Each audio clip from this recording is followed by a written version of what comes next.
कौन कौन से प्लेयर थे जो आपको लगता है कि फिक्सिंग में इन्वॉल्व थे? पकड़े जाते तो पूरी पाकिस्तान टीम की टीम बैन हो जाती। कोच और मैनेजर भी आपके ख्याल में इस सारे मामले में शामिल थे?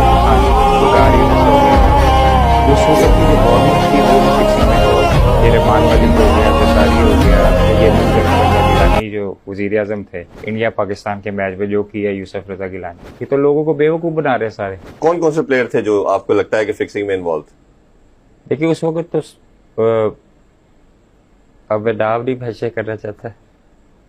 अब ये सिर्फ आप इतना बता दें कि कितने लड़के आपको आपके ख्याल में थे जो इतना इशारा मैं आपको दे देता हूँ कि अगर पकड़े जाते तो पूरी पाकिस्तान टीम की टीम बैन हो जाती। ओ हो सिवाय एक दो लड़कों।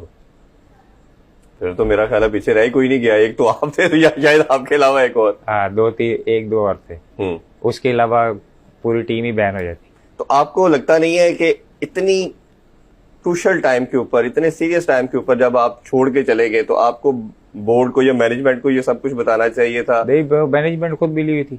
अच्छा, मैनेजमेंट खुद मिली हुई थी। ये उमर अकबर साहब तीसरे वनडे में आए, मैच फंसा हुआ था अंदर, ये आप मीडिया रिलीज निकाल ले, तो ये आया मेरे पास तो मैच फंसा हुआ है, तो मुझे आके कहता है ओए रामला की हेडा की कर रहे पानी पिलाने आया था कि बाहर था, इनको गुस्सा था कि ये हमें सब बाहर हो गए, ये खेल रहे हैं। तो रजाक मेरे सामने था, मैं कहा पानी पे आते निकल चल। अच्छा, इसी तरह ये हल्फन में कह रहा हूँ, मैं कहा पानी पे आते निकल। अब वो जब पानी पिलाया वो गुस्से में चला गया, जाके वकार यूनिस को इस शिकायत लगा दी कोच को। अच्छा, इसने अपनी बात नहीं पहली बताई जो इसने मुझे कहा, जो मैंने उस टाइम का कोच और मैनेजर भी आपके ख्याल में इस सारे मामले में शामिल थे? हाँ जी, वकार यूनिस हो गया और ये सारे यावर सईद भी थे, यावर सईद सब चेंज हो गए थे, चेंज हो गए थे। हाँ, तो ये वकार यूनिस, साकिब जावेद थे, ये सारे आपको उसके बाद सारा चीजें पता चली गई होंगी।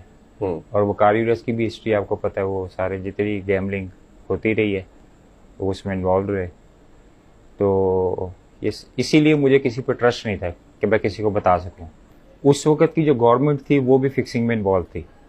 अच्छा, ये रहमान मलिक हो गया, जरदारी हो गया, सैयद यूसुफ रजा गिलानी जो वजीर आजम थे, जो वर्ल्ड कप में आगे 2011 का वर्ल्ड कप था जब मेरा इशू बना, उसके बाद जो ये सारा इंसिडेंट इंडिया में जाके इन्होंने इंडिया पाकिस्तान के मैच में जो किया यूसुफ रजा गिलानी, आपके बकौल ये सब इन्वॉल्व थे।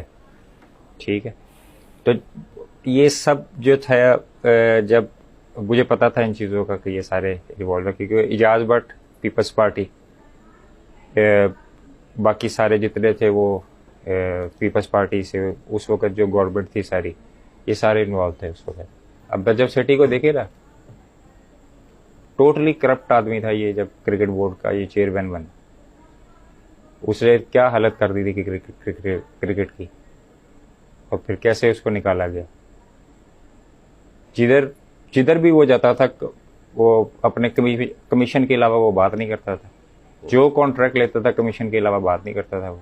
लाखों फैन, करोड़ों दुनिया टीवी पे मैच देख रही है और जिस तरह दुआएं कर रही होती है, इमोशन अटैच होते हैं, और अगर इस तरह की चीजें जिस तरह आपने बताया सब कुछ हो रही है, तो फिर ये तो उस खेल के साथ उसके साथ बहुत बड़ी पूरी दुनिया में जितनी लीग्स हो रही है आपकी, जितनी आपकी इंटरनेशनल क्रिकेट हो रही है, ये तो लोगों को बेवकूफ बना रहे सारे।